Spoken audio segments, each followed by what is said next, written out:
Welcome to day 45 of our BU 365 day challenge to do one thing every day that improves us. And today, being Valentine's Day, we are going to talk about the 5 ways, the 5 love languages. They are words, touch, time, service, and gifts. That's how I remember them. It's just the 5 words. Now, they are, of course, words of affirmation. Some people like to hear that you love them. So you say it and you tell them often, and you use words and songs and different ways of showing your love for people when words of affirmation are their preferred love style. Each one of us, apparently, according to Gary Chapman in 1992, this was first published, did a study of the way that different people feel loved. And we tend to have, and I would agree with this, we tend to have a style or a way that people behave toward us that makes us feel most loved. I would say mine is acts of service, actually, if I think about this, which we've got words of affirmation, physical touch, quality time, spending time and energy with people, and devoted time and energy, paying attention to them, which is becoming more and more important these days for a lot of people with how busy we all are. Acts of service, meaning doing things or helping people with things that they're responsible for, etc. And then receiving of gifts. Some people, you give them gifts and they feel like if you give them big, expensive, nice gifts, or if you just give them flowers or little gifts, but by often giving them gifts, that's the way they feel the most love. Physical touch, hugs, kisses, etc.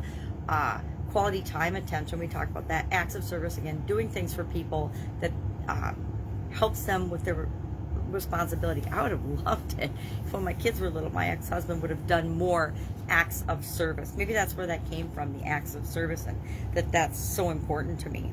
So again, the 5 love languages according to Gary Chapman, and you can pick up a copy of the book and read it. I read it several years ago and I haven't read it since, but I thought it was an interesting, quick read, and it's like any other way of categorizing people. If it helps you to understand yourself and other people better, then it's worth the time and energy absorbing the material. If it doesn't help you, then just pass on it. But to me, if I remember on a regular basis that the way I feel love and the way we feel love tends to be the way we give love to other people.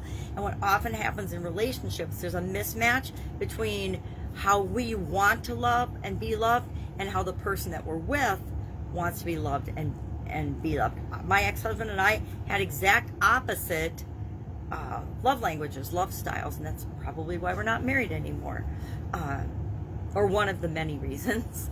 But it isn't essential that you have the same love language style. It's just essential that you understand that everybody doesn't love in the same way. Everybody doesn't feel loved and appreciated in the same way. So today, being Valentine's Day, pay attention. What love language does your significant other most respond to? And then you know, and it's a lot easier to make them feel good moving forward. And that's the thing about love, right? We think that we fall in love and we just, there's some magic thing that happens and we stay in love. But the truth is, love is a choice, just like anything else. We define love, what it means, what it looks like for ourselves, and we choose to share it with other people in the way that feels good to us. We have to make sure it feels good to them too. So pay attention today and realize that love, just like anything else, is a choice. We choose to love someone. Love is unconditional sometimes. Love for my children and my grandchildren is absolutely positively unconditional. I will love them no matter what, until the day I die or they die or whatever. And there's nothing they can do that would cause me to not love them. With other people, love is absolutely conditional. My ex-husband could do things that I didn't love him anymore.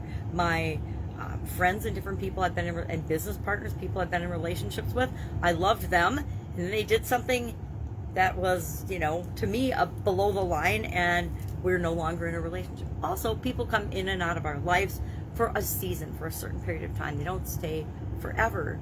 And that's because they're not supposed to. People come in and out of our lives to show us something or teach us something. And once they've done that, they move on to the rest of their lives. And it's an interesting way to look at it, but it makes me feel better to know that, the people that we were friends with in high school aren't our friends anymore. They were our friends in high school because they helped us get through that experience. But now we're on to different experiences and they're on to different experiences. And we don't necessarily need each other for that support anymore. we found other ways to get that support.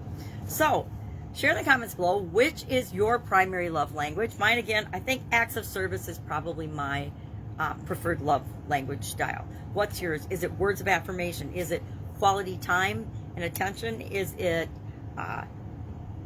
physical touch? Is it acts of service? Or is it receiving of gifts? That's it. Have an awesome day. Have a happy Valentine's Day. And I will be with you tomorrow for doing one thing every day that improves us, focusing on emotion for the month for this segment. Have an awesome day. Any questions, hit me up. Otherwise, I will be with you tomorrow.